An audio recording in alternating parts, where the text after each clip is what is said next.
And FOX10 News is taking a closer look at group homes. These are homes for people with mental or intellectual disabilities. The home could be in your neighborhood and you could be paying for it. Recently, there have been 3 different cases where caretakers in these homes have been accused of some unthinkable crimes. And since then, investigative reporter Shelby Myers has been digging into the issue. The results of that investigation in tonight's special report we're calling Behind Closed Doors. If you need help taking care of a loved one with special needs, or maybe a family member who's getting older and suffering from a mental disability, you may have considered sending them to a group home. Your hope is the caretakers there would treat your loved one with the same compassion you would. But as we've seen in Mobile and Baldwin counties in the past 2 years, that's not always the case. He enjoyed everything. He enjoyed his music, he enjoyed food, he enjoyed people. Heather Cox remembers her son Matthew as always being full of life. We are going to remember his laugh. Matthew Cox was 21 years old. He started living at a Mobile group home in March called New Way Out. Cox's mother says Matthew suffered from autism and had the mental capacity of a 4-year-old. He was only at New Way Out for 7 months before police say the man who was supposed to be taking care of him killed him. We, as their family, put them there for help, to help them to get independent, to help them grow, and it all failed. This man, Trent Yates, is accused of stomping Cox to death. He was able to work at New Way Out despite pleading guilty to a 2014 third-degree assault charge. In Baldwin County, a group home caretaker, Quantrell Weeks, is charged with breaking the arm of a man with special needs. It looks like to us that he was probably attempting to restrain him, but made a bad decision and went about it in the wrong way. In February of 2017, Mardi Gras in downtown Mobile was in full swing. But during all the revelry, something very bad was happening. A civil lawsuit claims a 25-year-old autistic woman was staying with her caretakers in a downtown hotel. The documents allege while her caretakers celebrated, the woman got out of her room. She was then sexually assaulted and found naked in Bienville Square early the next morning. All the group home people came down with the whole family, and everybody had fun. It's despicable. All of these crimes happening within a 2-year span and all involving group home caretakers. FOX10 News wanted to take a closer look into group homes, how they're run, and who's working inside them caring for your loved ones. The Alabama Department of Mental Health inspects hundreds of group homes in Mobile and Baldwin counties. These homes are for patients with mental illnesses or intellectual disabilities, and they provide 24/7 care. Group home staff expenses are covered by Medicaid with your tax dollars. Group homes are vital for people to be able to live a normal life.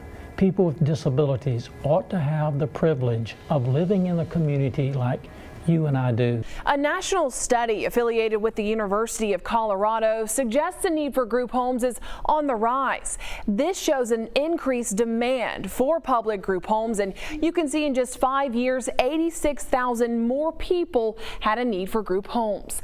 This study suggests that the need will rise to more than 880,000 people in 2030. Through our investigation, we found these group homes can pop up in any neighborhood without any kind of notification to residents.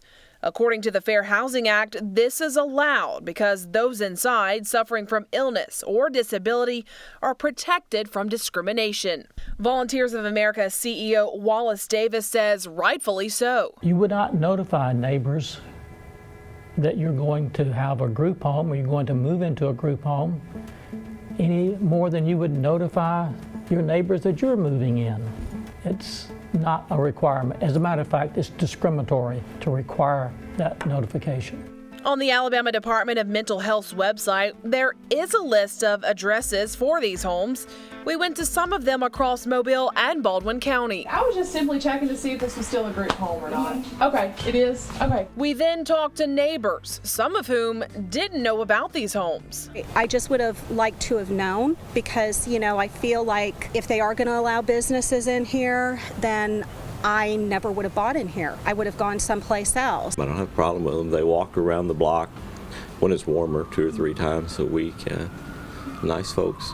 So what about those working inside the group homes? 4 years ago, Trent Yates was arrested for second-degree assault. According to court records, the charges were downgraded to assault third, which is a misdemeanor and not a felony. The same records say the third-degree assault he pled guilty to was for assaulting a man so badly he was admitted into the hospital. And it's really the most heinous kind of crime that you can imagine. I mean, just, you know, Matthew's just like a child, a 4-year-old child. And you know, you entrust people to take care of children, the elderly, the disabled, not to kill them. A civil lawsuit accuses 4 companies of negligently hiring Yates and failing to train and supervise him.